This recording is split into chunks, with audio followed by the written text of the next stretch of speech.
Water ఉంటుంది కదా ముక్కల్లో, అవును, అది డ్రై అయిపోయే వరకు.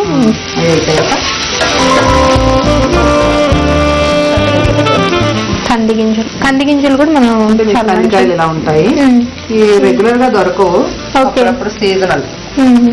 సో కంది గింజలు బదులు ఇంకేమైనా వేసుకోవడానికి ఉంటుందా మనం? అవి వేసుకోవచ్చు, ఏ గింజలు కాకపోతే కంది గింజ చాలా కమ్మగా టేస్ట్ గా ఉంటుంది. టేస్ట్ వైస్ చూసుకుంటే కంది గింజలు బాగుంటుంది.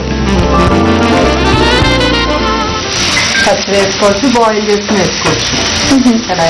సో ఇప్పుడు మనం పచ్చి గింజలు వేసాం కదా, అంటే బాయిల్ చేస్తే మంచిదా? హెల్త్ వైజ్ చూసుకుంటే పచ్చివి అయితే ఏం బాగుంది? ఉడకాలి కదా తినేటప్పుడు, ఉడికితే మంచిదా? ముందర ఉడకొచ్చు, ముందరకి వాటర్ బయట పోసేసాం అనుకో అప్పుడు అదంతా పోతుంది కాబట్టి ఏదైనా చేసుకోవచ్చు. ఇప్పుడు వాటర్లో వేయాలి, వంకాయ ముక్కలు నల్లగా అయిపోతాయి కదా, అందుకని వాటర్లో వేసుకోవాలి. సో కట్ చేసిన ముక్కలు అందులో మిక్స్ చేసాం.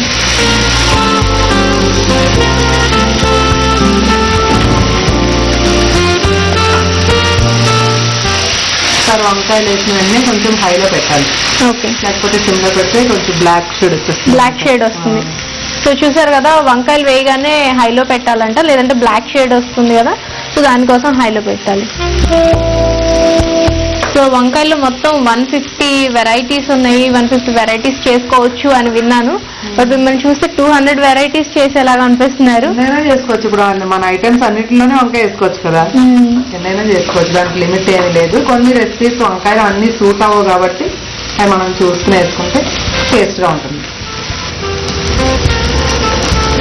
కొంచెం సాల్ట్ మిక్స్ చేయాలి, మిక్స్ చేసి మనం వాటర్ వేసుకుని మూత పెట్టేసుకోవాలి.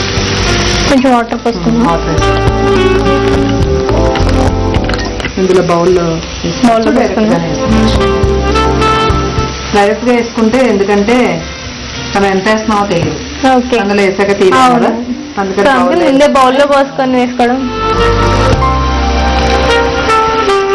అది ఎన్ని మినిట్స్ ఉంచాలి శాంతి గారు? ఇట్లా వంకాయను బట్టి మనకు ఎన్ని మినిట్స్ మగ్గే వరకు, ఒక 5 minutes లో మగ్గిపోతుంది. మగ్గే వరకు హైలో పెట్టాలా? హైలో ఫస్ట్ పెట్టి, కొంచెం హైలో పెట్టడం వలన మనకి అందులో ఉన్న అన్ని సాల్ట్ స్పైసీ అన్ని కూడా డైరెక్ట్ గా తొందరగా వెళ్తుంది. ఎప్పుడు హైలో పెడితే, వండిన వెంటనే హైలో పెడితే తొందరగా వెళ్తుంది. సో కొంచెం అన్ని వెళ్ళాక సిమ్ లో పెడితే, పెట్టుకోవాలి, వాటర్ అంతా నెమ్మదిగా ఆపరేట్ అయ్యి ఉడుకుతుంది. ఓకే.